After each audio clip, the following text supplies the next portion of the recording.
And due to popular request, I am going to make today's video on assertive communication. The beginning of the school term is already behind us, and we might be finding out about a few problems arising now, and it can be quite difficult to speak to another person when there is a problem to be discussed. Trying to avoid being overly aggressive or overly passive, and ensuring that you actually get an answer and a resolution to your predicament is often easier said than done. So achieving assertive communication involves discussing a problem or some sort of predicament with somebody, and ensuring that you increase the likelihood of being able to find a resolution. But not only doing that, it's also building the relationship with the person with whom you're having the discussion in the first place. So in this instance, I'm going to be making my examples specific to a parent-teacher situation, but assertive communication can be used with your children, it can be used with your partner, it can be used on a whole range of situations. I think the more complicated the issue, the more difficult, the more emotionally that you are attached to a situation, the more important it is to actually have a strict model that you can focus your attention to, so that you don't muck it up.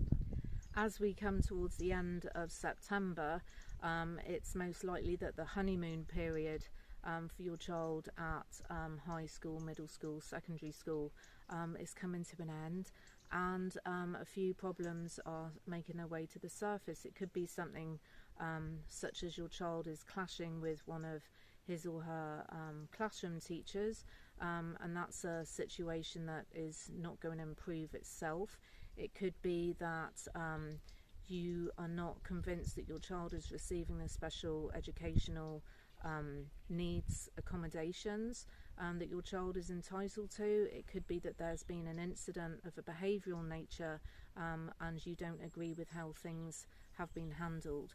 All of these areas can bring around some awkwardness, and I think having a positive model to focus on when you address the person responsible can only help.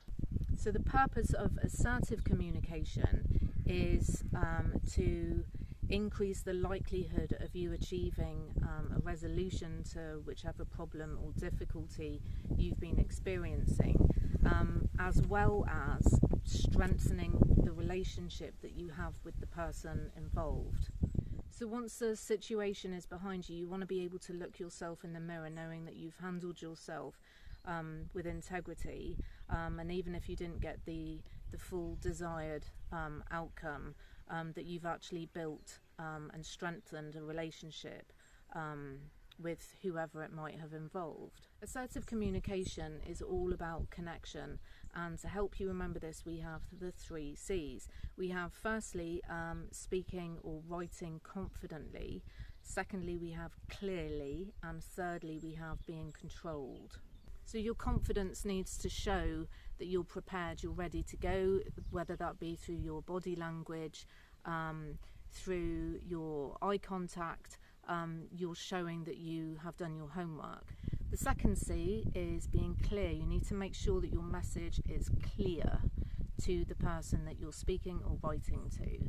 The third C is controlled, and that's about tracking the conversation, whether it's in person, which is easier, I think, to actually take account of how your words are being received, or in writing, I think it is much more difficult to strike the right tone. So my advice would be, where possible, if it's a slightly more difficult conversation, always drop an email to a teacher requesting that you can make a phone call or actually meet with them in person. I would very much recommend that over putting the whole situation down in an email. Look at who's helping me. Oh, sorry, we just had a bit of a laugh just now. She's really helpful as my my crew. To make this a little bit easier for you, I'm going to break this down into a little acronym by using the IDEAL model, IDEAL. I'm going to talk through each of those letters in a way that if you are mid-conversation, you can just easily think back, spell out the word and connect with yourself and save a situation. I really wish that I had had this information 3 months ago. It could have made a huge difference to me, both personally and professionally.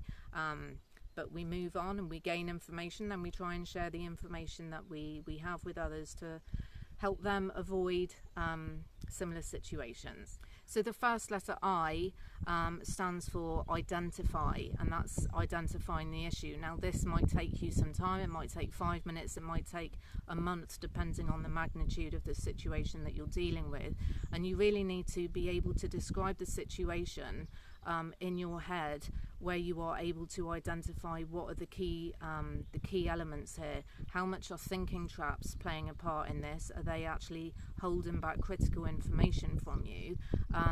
How much are your individual morals and values, your core values, being questioned here? Because not everybody will share your values. That doesn't make them a bad person, but it's really important to be able to identify that. So identification is key, and you need to do this yourself. This is your homework. The D represents describing the problem, and with this section you need to be as specific as you can. Try to avoid using language such as always or never. Use language such as I instead of you, and try to avoid exaggerating situations. Use recent events and concrete events as your examples. Another important factor that I have to mention with D, with the description element of this process, is that you really must avoid being emotional. This I am saying to myself, to try and not be subjective but to be objective is much more practical and useful if you're trying to achieve reaching a resolution and maintaining a positive relationship with whomever. The E is representative of expressed concerns, and this is where you need to try and express why this particular issue matters to you, why it's important to you, where you're coming from, and try to again use here language such as I as opposed to you. It's far less accusatory, and try to use statements. This is why it matters to me. This is really going to help paint a clearer picture for the person you're speaking with to understand your perspective. So A, the letter A is where the conversation really gets started, because this is where you're asking for the other person's perspective on things. You want to find commonalities with both of you, and this is where we recommend, or it's recommended, that you use questions like what and how as opposed to why, because again it's less accusatory, less judgmental, and this is where you can actually ask them as well, the person you're speaking with, for a reasonable solution, something that is doable, something that is fair, because this is really the crux of how this can build your relationship with whoever you're dealing with. It's also key in this section, the A section for ask, that you have a communication check, that you ask or that you repeat what the person has shared with you, so as to avoid misunderstandings, misinterpretations, so that you're both on the same page. So on to the last letter, L, which stands for list, and this is where we are to list the positive consequences that would come about if the changes are discussed in the conversation are actually applied.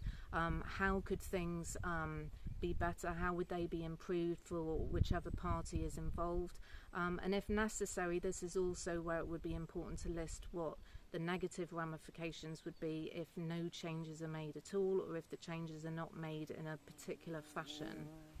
So that's it for assertive communication. You've got your 3 C's of connection, which are confident, clear and controlled, and then you have the ideal model, IDEAL, I standing for identify, Mum. E is for... No, D. Oh, D is for... and I'm a teacher. D is for describing the problem as non-subjectively as possible. E for expressing what your concerns are and why this particular issue matters as it does to you. A is for asking, not just asking for the other person's perspective, but asking for a reasonable change, and double checking what they have said. And finally, L is for listing what the positive outcome would be if those changes are made. If necessary, then you can, of course, share what you consider the negative implications would be. These letters do not need to go in that order. That is fluid, and you can add and take away as you feel, but I think it's a pretty good grounding for you to focus on, especially when things get a little bit heated, removing some of the emotion, which is so much easier said than done. But certainly with important topics, I would definitely recommend a face-to-face conversation, or at least a telephone conversation, where you can identify the person's tone of voice.